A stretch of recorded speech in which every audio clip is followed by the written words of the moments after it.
Okay, so let's get into the checklist. So first of all, the phrase.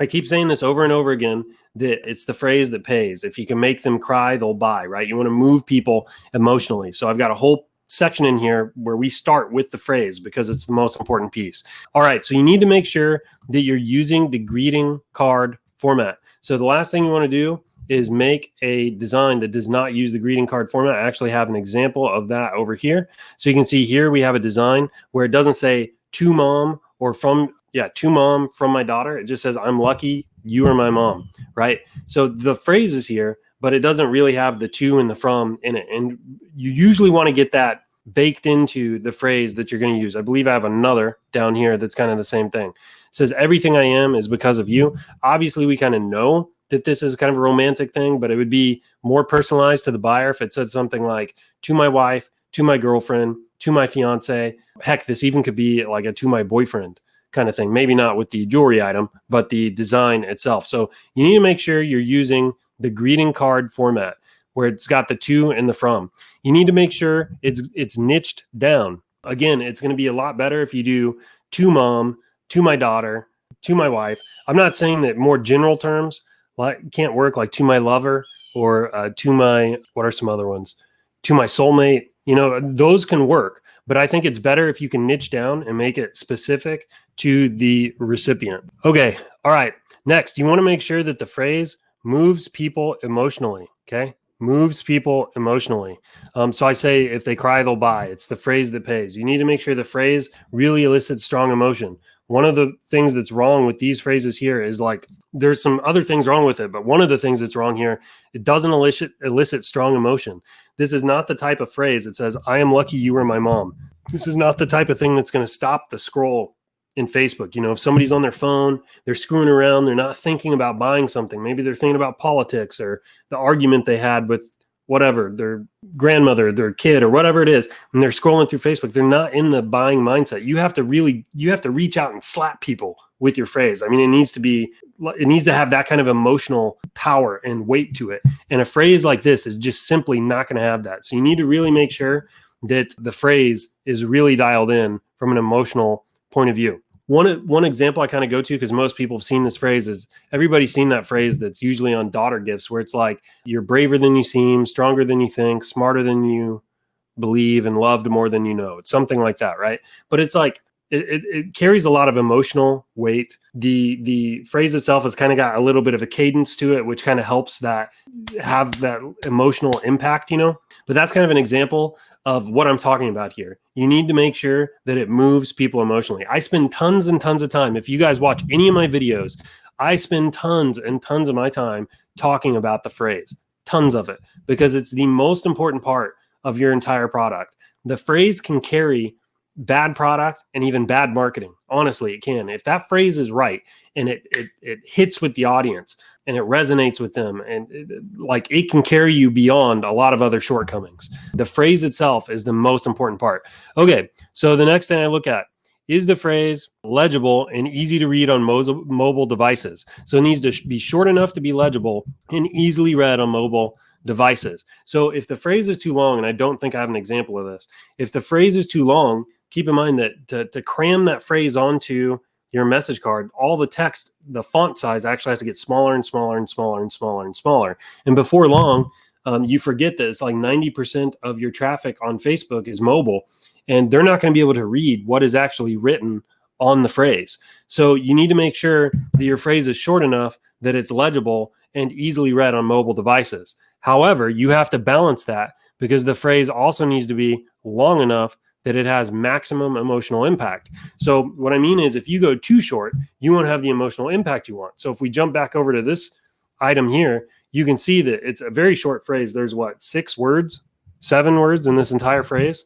It's a very short phrase, and the font size is big, but unfortunately it's just lacking the emotional impact that you would need it to have. You'd need a different phrase probably altogether, or this one would need to be a little bit longer.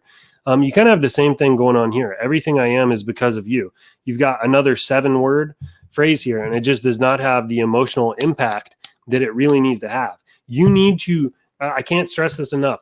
You've got to stop. You have to stop the scroll and then impact somebody emotionally to the point they're like, I've got to have this. I got to go buy this right now. I saw In my product research this week, I was looking through, I can't remember if I was using a spy tool or what, but I found somebody's jewelry item.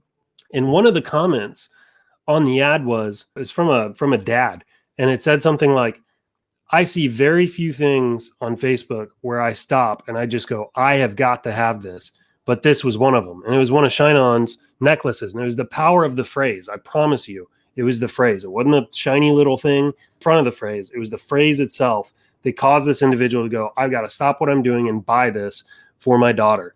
Does that make sense to everybody so far? Let's have some questions in the chat. Any questions? Should the phrase be shown in the ad image and or copy? Well, it should certainly be in the ad image because your ad image should actually contain, I'm not sharing my screen anymore. Your ad image should actually contain a picture of the jewelry. So like, for example, what you're looking at here, this is kind of one of the ad images you should be running on Facebook, right? Where it's got the phrase, it's really close up on the phrase. And it also shows the jewelry item. This is the kind of thing that you want to be running on Facebook. So the answer to your question is yes, it should be in the ad image. Now, it should be in the ad copy. I would recommend experimenting with this. I have done both before. Usually when I'm testing, I don't put it in the ad copy. When I'm scaling and I'm trying to really dial in my ad copy to what's going to work the best, I'll sometimes put it in there and experiment. One thing I do typically do is add the phrase to the product copy on the product page. And I actually get to that in the checklist here in a little bit. What was the phrase that the dad stopped to buy? Unfortunately, I cannot tell you that. Nice try, though. Do you make the jewelry as big as possible in your ads? No, I make the phrase as big as possible. Wow. So like, here's the thing. I want people to know what they're buying, okay? So I try to make the phrase as large as I can while at the same time making sure that people are still going to know what they're buying. So I try to make sure that at least the edges of the gift box are still kind of in it. Kind of like this image here, honestly. I actually really love this particular image for my ads. All right, let's see what else. Custom names against the Facebook ads policy. No, it isn't. But what is against Facebook's ad policy is like calling out specific individuals. So like you just kind of, you got to be careful. My recommendation is rather than run a phrase like this that says like to Emma from John or whatever, you can still put Emma and John in the image, but draw some like arrows, like superimpose some arrows over it that say like personalize it so that people know they're not being singled out and that it's actually the item itself that's personalized. Or else if you're Emma and you just see a product come through your feed that's like to Emma, it might startle you a little bit. Facebook actually added this policy because I remember this. It was back in like 2013 or something like that. Somebody thought it'd be funny to run some ads to a roommate of his and it was their birthday. So he went into Facebook and he did all this ultra targeting on it, and finding people that had birthdays, and he really narrowed down the location targeting. And then the ad was like, to John or whatever, happy birthday from your buds, Dave, Cliff, and Sam or whatever. And anyways, it became this big thing. It like blew up on the internet and stuff like that. And anyway, Facebook changed their policy afterwards. All right, let's go. Do you get your phrases from the internet or do you outsource them? Mostly I get them from the internet and my own imagination. That's not to say I'm creating a lot of my own phrases, but what I'll do is I'll kind of get the 60, 70, 80% from a phrase that I found through product research or whatever. And then I'll add to it to kind of like flesh it out. Another thing that I do is I'll do what I call phrase stacking, where I'll basically Frankenstein phrases together. Maybe I should call that Franken phrases, but I Frankenstein phrases together. So I'll take what I think works out of one phrase and this phrase and this phrase. And I just kind of, it's like a cafeteria buffet line almost. And I just smash them all together in a way that I think will work. And I try that as well. What about the products that don't have a card, like the horizontal bar necklace? What do you recommend? You can still create ads that say like, personalize this or whatever and show the product in use. And that will help get sales. So there's still plenty that you can do here. All right, let's keep going. Okay. Back over here. Okay, next up in phrases, you need to make sure it has no spelling errors and it's grammatically correct. So let's go over here real quick. This may seem obvious, but I'm telling you, it can happen. So look at this product here. So there's a lot I like about this product. I actually think it's headed the right direction. However, let's read the phrase together out loud.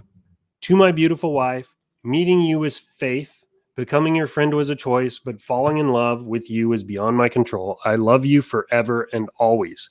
So, in terms of the phrase itself, because I know what this individual was trying to say, I kind of like it. I mean, it's worth a shot anyway. I don't know if it would take off and be super hot and like kind of catch viral, but it would still be pretty good. Does anybody spot the spelling error? Kathy says faith. Yep. Samara says faith. Facebook user says faith. Says fate, actually. But yeah, I get what you're trying to say. Fate, not faith. Yep. That is right. So the problem here is that it should say meeting you is fate, right? And it says meeting you is faith. Now, here's the thing. Someone may still buy this because they may, like, your brain will kind of jump over some of your mistakes a little bit. They may still buy this, but I promise when they receive it, like what they think they bought versus what they receive will likely be two different things, because they'll go, well, this has a spelling error in it. When I read it, it didn't have a spelling error in it, right? So anyway, make sure you proofread your products. I got another one to show you. Speaking of proofreading, it's down here. Now I want to be careful on this one because there's quite a bit wrong with this, but I want to keep this needs to be constructive. So guys, if you're going to make comments and feedback about any of these designs, keep it professional, keep it business minded. Let's help each other out here. So this is another strong reason you need to like really proofread and make sure you don't have any grammatical errors. And also, guys, if English is not your native language, I strongly recommend trying to find somebody, even in the ShineOn community, that you can like run your phrases past real quick before you upload them, because sometimes you don't realize it, but like American English is a little different than even European English.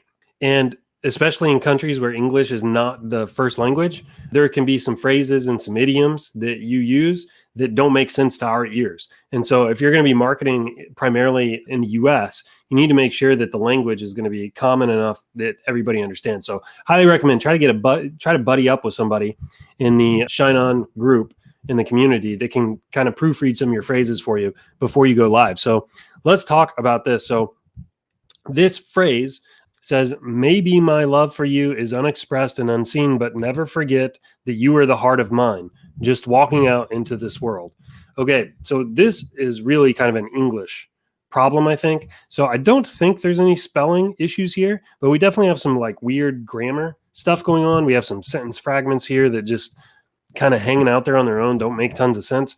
And I think really what the problem is it's an English kind of problem here. So maybe my love for you is unexpressed and unseen, but never forget that you are the heart of mine. That's not really a phrase or an idiom that makes a lot of sense to my ears anyway. Being a native English speaker, born and raised in the United States, just walking out into the world, that's a kind of a strange sentence fragment, and I'm not even sure really what that means. So just want to reiterate, you really need to make sure that you're proofreading your phrases, make sure they're grammatically correct. And if English is not your primary language, try to buddy up with somebody in the ShineOn group who can help kind of proofread some of your stuff before you test it. Because I will tell you too, unfortunately, whoever that was probably ran ads, spent some money that they worked really hard for trying to sell that, and it probably completely flopped. And they're probably scratching their heads going, why didn't this work? I'm following all the steps, and this is kind of what it comes down to. Okay. All right. And then finally, use fonts that are easy to read. So the example I've come to over here multiple times, look at this font. That is just an incredibly difficult font to read. It's, first of all, it's like a cursive font, but it's all in caps. I don't know that I'm super opposed to using cursive fonts. I do think you need to be careful because you need to make sure things are legible. However, like putting them all in caps like that, where all the letters are kind of touching each other and stuff, it's very difficult on the eyes. So you need to make sure that you keep your fonts easy to read.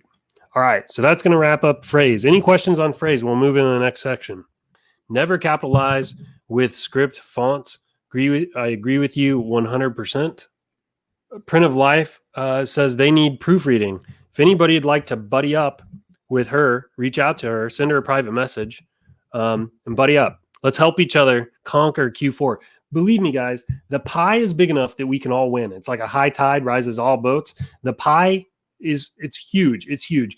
We are not really competing against each other. Our major competitors, honestly, are like Amazon, Etsy, like other big major corporations, people going out to like an actual jewelry store, those are our competitors. We are not really competing against each other. So help each other out. We will all win if we help each other out. So if anybody wants to help Prino Life ARG, please feel free to reach out. Okay. Gwen says it's hard to read. Yes, 100%. What fonts and font sizes do you recommend? Well, I don't look, I use different fonts, so I don't want to recommend a specific font. I usually use, I think they're sans serif fonts. So fonts like this up here where, I don't know, what do you even call that? So it's like sans serif versus serif. There. So I typically use, let me make this bigger for you. I will typically use fonts that are like this.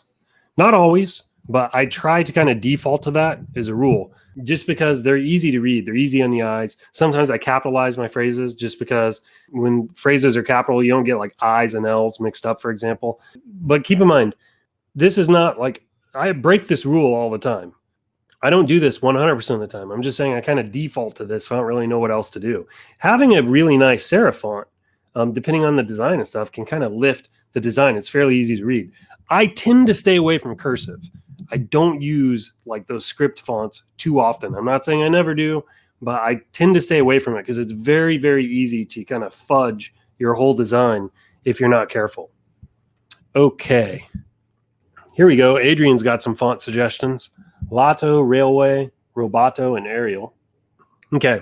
Hey, what's up, everybody? Thank you so much for checking out the ShineOn YouTube channel. I'm Michael Christ. If you liked the content and the video you've seen today, make sure you like, subscribe, hit that notification bell, check out all the links in the description below, and we'll see you in the next one.